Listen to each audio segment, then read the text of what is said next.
Πρέπει για να έχουμε την εικόνα να μπορούν οι ακροατές να αντιληφθούν, η Πύλα είναι ένα μειχτό χωριό το οποίο έχει παραμείνει τουρκοκυπριακό. Οι Τούρκοι αυτή τη στιγμή προσπαθούν να ενώσουν μια περιοχή που ονομάζεται χωριό Άρσος μέσω του χωριού Τρούλη και Λιά, να παρακάμψουν, αυτό είναι το κρίσιμο σημείο, τις βρετανικές βάσεις και σε χρόνο ρεκόρ με τα άρματά τους να μπορούν να βρίσκονται στη Λάρνακα, δηλαδή να καταλάβουν το λιμάνι και το αεροδρόμιο.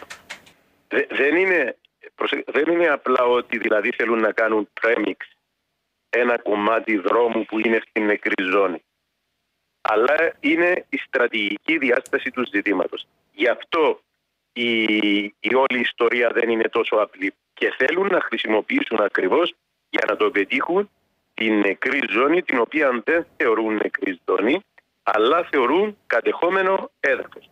Πρέπει για τους ακροατές να επισημανθεί το εξής, ότι η λεγόμενη νεκρή ζώνη είναι έδαφος της Κυπριακής Δημοκρατίας, η οποία ως το κράτος το οποίο αναγνωρίζεται στα Ηνωμένα Έθνη έχει εξουσιοδοτήσει τις ειρηνευτικές δυνάμεις να περιπολούν επί τη βάση εντολών για να διατηρείται η ασφάλεια και η ειρήνη σε όλη τη γραμμή αντιπαράταξης, δηλαδή η κατάπαυση, να το πω καλύτερα, του πυρός. Και επί τούτου υπάρχει το άρθρο 186 του 64 και τα υπόλοιπα άρθρα, οι υπόλοιπες αποφάσεις του Συμβουλίου Ασφαλείας για ανανέωση της θητείας που εκδίδονται κάθε έτος. Άρα το θέμα είναι ιδιαιτέρως σημαντικό από στρατηγικής άποψης και από άποψης ασφάλειας. Δεν έχω ακριβή εικόνα εάν έχουν ξεκινήσει εκ νέου τα έργα ή όχι.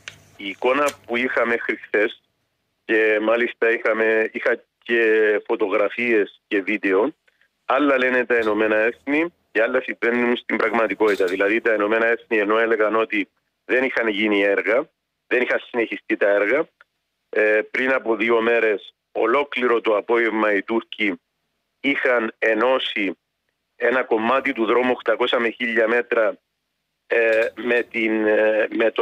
με ένα άλλο κεντρικό δρόμο, τον οποίο ονομάζουν Κονιάκ. Είναι στρατηγική σημασία, διότι έτσι μπορούν να παρακάμψουν να παρακάμψουν τις βρετανικές βάσεις, που σημαίνει ότι έχουν ήδη δημιουργήσει τετελεσμένο. Άρα δεν τους ενδιαφέρει πλέον τι θα γίνει.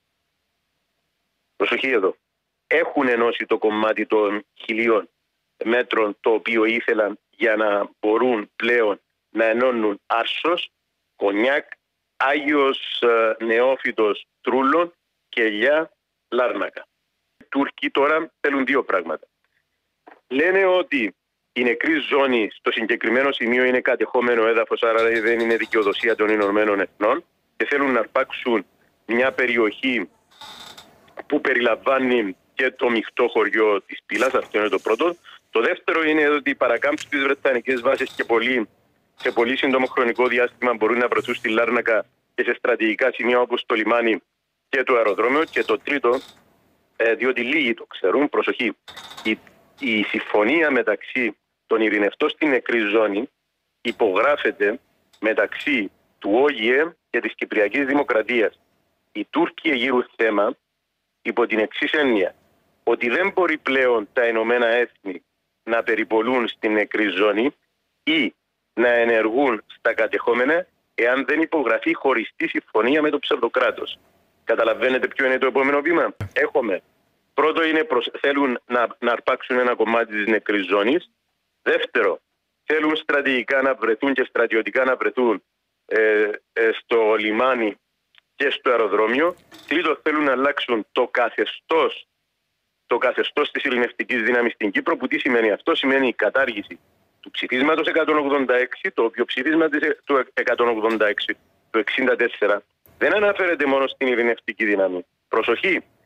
Είναι το ψήφισμα το θεμελιώδες που είχε γίνει εφιάλτης του Ραούφ Ντεχτάζ και γι' αυτό κατηγορούσε και το Συμβούλιο Ασφαλείας ότι αναγνωρίζει την Κυπριακή Δημοκρατία ως τη μόνη νόμιμη αρχή στην ίσο Κύπρο.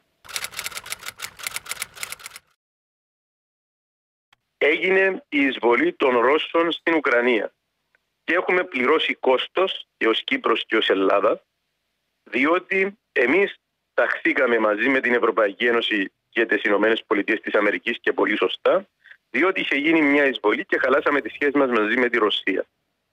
Ποιο ήταν το όφελος το οποίο εισπράξαμε ηθικό, πολιτικό, πρακτικό από την Ευρωπαϊκή Ένωση? Εμείς δεν είχαμε συνδέσει ως Κύπρος και Ελλάδα το κυπριακό πρόβλημα μαζί με το ουκρανικό πρόβλημα. Δηλαδή δεν μπορεί η Κύπρος και η Ελλάδα να ψηφίζουν για ακυρώσεις σε βάρος της Ρωσίας επειδή εισέβαλε στην Ουκρανία και την ίδια στιγμή η Τουρκία όχι μόνο κατέχει την Κύπρο, αλλά συνεχίζει να συμπεριφέρεται με τη δημιουργία τετελεσμένων και επέκταση της εισβολής, χωρίς η Κύπρος και η Ελλάδα να ζητά επιβολή κυρώσεως. Θα σας αναφέρω ένα κλασικό παράδειγμα.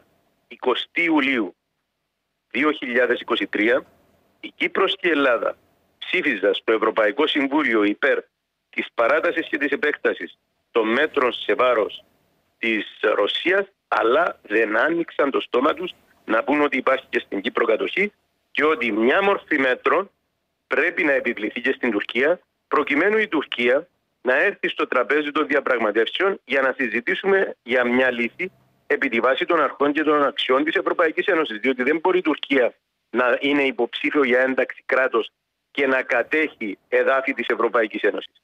Εμείς αντί να λέμε αυτά, λέμε ότι να έρθει η Τουρκία στο τραπέζι των διαπραγματεύσεων και εμείς θα της προσφέρουμε κίνητρα μέσω της Τελωνειακής Ένωσης, της αναβαθμισμένης Τελωνειακής Ένωσης. Ναι. Και ρωτά κάποιος, εφόσον η Τουρκία δεν έχει εφαρμόσει την υφιστάμενη Τελωνειακή Ένωση με την Κυπριακή Δημοκρατία, γεγονός που δημιουργεί αθέμητο ανταγωνισμό. Γιατί?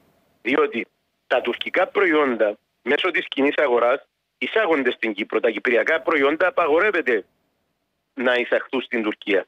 Πρώτο. Δεύτερο, δεν θα μπορούσε να τεθεί η εξής φόρμουλα. Προσέξτε, καθόλου ακραία, νομίζω συμβατή και αποτελεί ένα συμβιβασμό. Θα αρχίσουμε την έναρξη των συνομιλίων για αναβάθμιση της Τελωνειακής Ένωσης εφόσον η Τουρκία δεχθεί να εφαρμοστεί η παράγραφος των δευτέρων συμφωνιών κορυφής του 1979 που λέει ότι η πόλη της Αμοχώστου θα πρέπει να επιστραφεί κάτω από την αιγίδα του Οργανισμού Ηνωμένων Εθνών, είτε επιληθεί είτε όχι το Κυπριακό, για να γίνει ένας χώρος, ένα μοντέλο συμβίωσης Ελληνοκυπρίων, Τουρκοκυπρίων, κάτω από τους νόμους της Ευρωπαϊκής Ένωσης που υιοθετήθηκαν από την Κυπριακή Δημοκρατία επί τη βάση του πρωτοκόλλου 10 που εντάχθηκε η Κυπριακή Δημοκρατία στην Ευρωπαϊκή Ένωση και επί τη βάση της αντιδήλωσης της 21ης Σεπτεμβρίου του 2005 που ρητός καθορίζει ότι για να προχωρήσει η ενταξιακή διαδικασία της Τουρκίας στην Ευρωπαϊκή Ένωση θα πρέπει να γίνουν βήματα αναγνώρισης από την Τουρκία έναντι της Κυπριακής Δημοκρατίας.